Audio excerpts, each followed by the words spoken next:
Ô, Bruno, a questão agora, estatais. Petrobras, vendo, não vendo? O que você é Banco do Brasil? O que você acha? Agora é perigoso investir em estatal? Qual que é a sua opinião sobre isso? Acho que depende muito da estatal. Porque, por exemplo, estaduais, você pega uma Sanepar, lá do estado do Paraná. É uma coisa. Você pega um Banco do Brasil, que é no âmbito federal, já é mais arriscado. Mas eu acho que não tão arriscado quanto uma Petrobras. Você tava falando, vamos falar de Petrobras. Eu fui olhar aqui rapidamente um número atualizado hoje, né? Pra ver os múltiplos pelos quais a empresa negocia. E é bizarro, porque é uma empresa que pagou 70% de dividendo pelo preço atual. Né? Tudo bem que os preços caíram, por isso o dividendo ficou mais alto. Mas quando o preço estava no auge, estava dando uns 50% de dividendo no ano. Então uma baita pagadora de dividendo, gerando um caixa absurdo. E naquela época, quando ela bateu o maior valor de mercado dela da história, que foi um pouco mais de 500 bilhões... Tava negociando por 3 vezes os seus lucros de 12 meses. Não, tava de graça, de graça. Muito Nossa. barato. Né? Você vai comprar a carrocinha de cachorro-quente da esquina, o cara vai botar um múltiplo de 5 vezes o lucro. Vai botar alguma coisa assim, né? Pra quem não conhece esse múltiplo, o preço-lucro, ele tá falando o seguinte, é o preço que você paga pelo lucro que a empresa gera. Então, imaginando que esse lucro, ele se mantenha constante e seja 100% distribuído ao acionista, né? Não é o que acontece, que a empresa vai ter que reinvestir parte do dinheiro. Mas se isso acontecer, se você comprar algo por 3 vezes o lucro, em 3 anos você recuperou o seu investimento. Agora, a Petrobras está negociando a 1,78 vezes seus lucros. E se a gente pegar, inclusive, uma outra métrica, que é o preço que você paga pelo EBITDA da empresa, que é o lucro que ela tem antes de juros, impostos, depreciação e amortização, está negociando abaixo de 1. Então, o que é esse EBITDA, né? É praticamente o resultado operacional da empresa. E no lucro mesmo, que vem depois de tudo isso, você vai ter uma série de abatimentos, vai ter alguns efeitos contábeis também, né, depreciação, etc. E você também pode ter eventos não recorrentes. A Petrobras tinha lá uma plataforma e vendeu para alguém, entrou alguns milhões. Tudo bem, não dá para vender de novo aquela plataforma, é não recorrente. Mas se você pega essa métrica do EBITDA, significaria falar o seguinte, né? A Petrobras gera, por exemplo, 100 milhões de EBITDA e tá falando, compra o meu negócio por 87. Por que ela tá tão barata? Porque já estão estimando que a empresa não vai ser mais lucrativa, tão lucrativa, melhor dizendo, em comparação ao que ela foi. Então, eu não compraria a Petrobras agora. Você tem Petrobras e se eu tivesse, na carteira? Não, eu não tenho. E a minha mão coçou bastante para comprar ao longo do ano passado. Só que eu achei melhor não. E pelo resultado da eleição, eu tava certo. Pro meu portfólio pessoal. Porque já caiu bastante e eu acho que vai cair mais. E não tô nem falando aqui, porque teve corrupção no ano passado, excluindo essa questão de corrupção, imaginando que não vai ter corrupção nenhuma na empresa. Se realmente fizerem com a Petrobras o que estão falando que querem fazer, né, a gestão do PT, a pedra fundamental desses ótimos resultados seria afetada. Porque esses resultados vieram de um barril de petróleo em patamares muito altos. E esse barril de petróleo em patamares muito altos gerou muito resultado para a empresa porque ela acompanhou o preço do petróleo no mercado internacional. Se de repente eles falam, não, agora o preço do petróleo vai ser definido pelo mercado nacional, por uma cúpula do governo, vamos alterar essa premissa. Não tem mais essa paridade de preços com o barril de petróleo internacional. Acabou essa lucratividade da empresa sem precedentes que a gente viu. E isso, muito possivelmente, vai ser feito.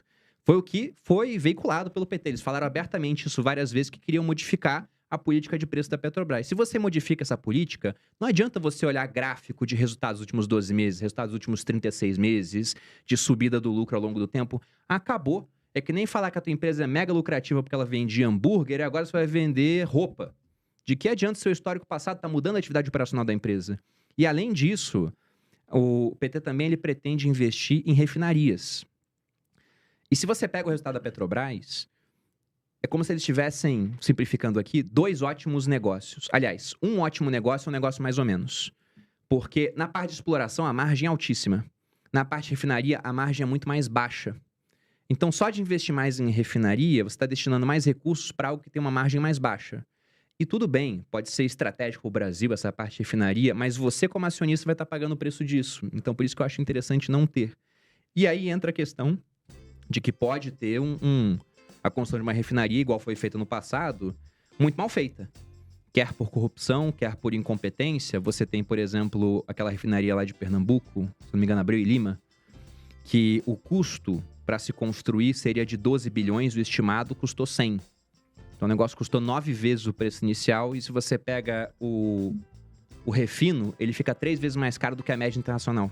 Ou seja, pagou-se muito mais por um negócio que no final acabou sendo muito pior em comparação com outras empresas. E é uma pena isso, porque Petrobras poderia ser a empresa de longe mais valiosa da Bolsa. Petrobras poderia valer mais de R$1 trilhão, pô. E eu digo isso pelo seguinte: se você pega o lucro que ela dava, quando ela era variada 3 vezes o lucro, que levou ela a valer 500 bilhões, se você pega múltiplo de outras empresas petrolíferas no mundo, a média, você pode olhar através de um ETF no mercado americano, era de 10 vezes o lucro. Se você botasse Petrobras avaliada por 8 vezes o lucro, ainda dá um decréscimo aí, tira porque é estatal, tira 20% desse múltiplo. Ela já valeria mais de R$1 trilhão. Só que agora a empresa está caminhando para valores cada vez mais baixos por conta, né, nem do que foi feito, né? É do medo do que vão fazer, porque o mercado sempre adianta as coisas. Então é complicado falar agora para quem tem Petrobras, né? Porque já caiu pra caramba. Mas o negócio é que eu não compraria, apesar de estar indiscutivelmente muito barata. Só que você não quer comprar algo barato que vai ficar mais barato. Ou que vai se manter muito barato. Você quer comprar algo barato que tem algum tipo de gatilho para aumentar de preço ao longo do tempo, né? Sim. E eu não vejo esse gatilho em Petrobras. Todo mundo me pergunta, o que você fez, Carol, com as ações da Petrobras? Eu saí da posição e tenho PetroRio. A PetroRio veio crescente porque ela também aumentou o volume de produção, né? E assim, é um grupo privado, então muito lucrativo, veio com os resultados excelentes. Então eu, Carol, saí da posição, vendi, não tenho mais Petrobras, porque quando veio essa questão do novo governo Lula, eu preferi sair, né, pelo histórico, enfim, e tenho PetroRio na carteira. André, você ganhou um belo lucro com a PetroRio, né? Eu fiquei um bom tempo em Petrobras, mas quando começou a sair as pesquisas e que o Lula estava na frente do Bolsonaro e muitas pessoas não acreditavam, eu resolvi vender, até postei no meu canal, isso faz uns 6 meses, e muita gente me xingou. Você tá vendendo uma baita empresa, baita dividendo. Eu falei, olha, existe o risco de termos um Lula, né? Se vai acontecer ou não, eu prefiro não pagar para ver.